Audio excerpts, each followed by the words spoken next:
Ben, si je mettais des vidéos de chats, il y a toujours plus de gens qui regardent les vidéos quand il y a des chats. Ouais. Dis papa, quand est-ce qu'on pourra aller à la mer? Quand il n'y aura plus de confinement.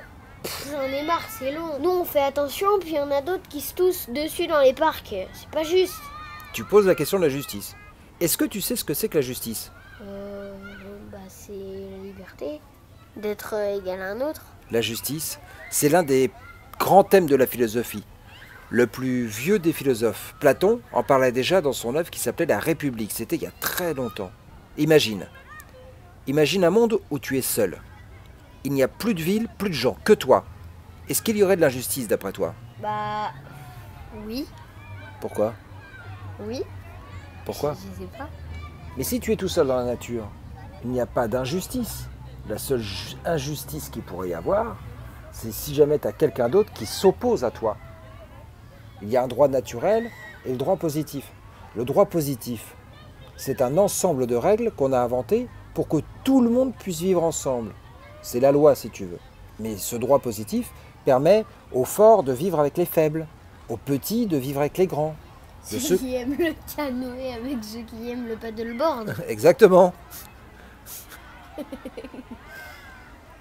Alors ce droit-là, le droit positif, c'est la justice? Oui, on essaye de créer une égalité entre les gens, là où normalement il y a des inégalités qui existent naturellement.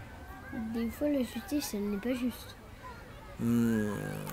Grâce à la raison, grâce à la pensée, grâce à la réflexion, on peut comprendre par exemple une décision de justice. Mais tu as le droit de dire que tu n'es pas d'accord. Lorsque le juge vient et dit « Ok, tu es condamné pour tant de choses », tu as le droit de dire que tu n'es pas d'accord, mais la règle fait que normalement c'est fait en toute équité. Tu me parles de justice, mais moi je te parle de la mer.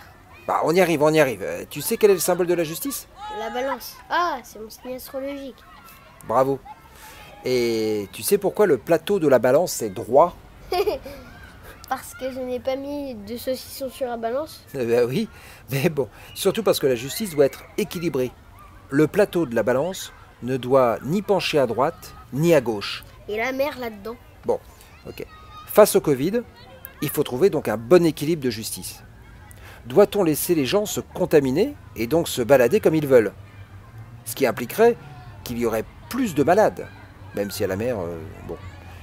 Ce qui impliquerait aussi que les médecins, les infirmières auraient donc plus de travail. Ce qui impliquerait qu'il n'y aurait pas assez de place dans les hôpitaux. Ce qui impliquerait que ces médecins devraient choisir qui peut entrer et se faire soigner dans un hôpital et qui ne pourrait pas. Et donc, qui pourrait vivre ou mourir. Je n'aimerais pas être à leur place. S'il y a des morts, j'aurais mauvaise conscience. Voilà, exactement. La justice est liée à la conscience. Tu te souviens, on en avait déjà parlé? Oui, avoir une bonne conscience, mauvaise conscience, être inconscient. Oui. La justice, au sens des tribunaux, c'est se poser des questions, à l'aide de textes rédigés dans des tout petits livres rouges, qui s'appellent des codes. Et les décisions du juge sont décidées en son âme et conscience, c'est-à-dire avec une décision la plus équilibrée possible. Et la mer, du coup, on va y aller quand on aura le droit? Oui. Est-ce que maintenant tu comprends mieux l'idée du confinement? Oui. En fait, si on est confiné, c'est plus juste pour les médecins, les infirmières et les autres.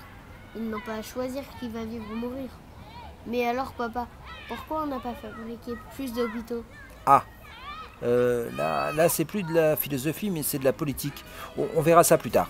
Bon, bah moi, je vais prendre un bain.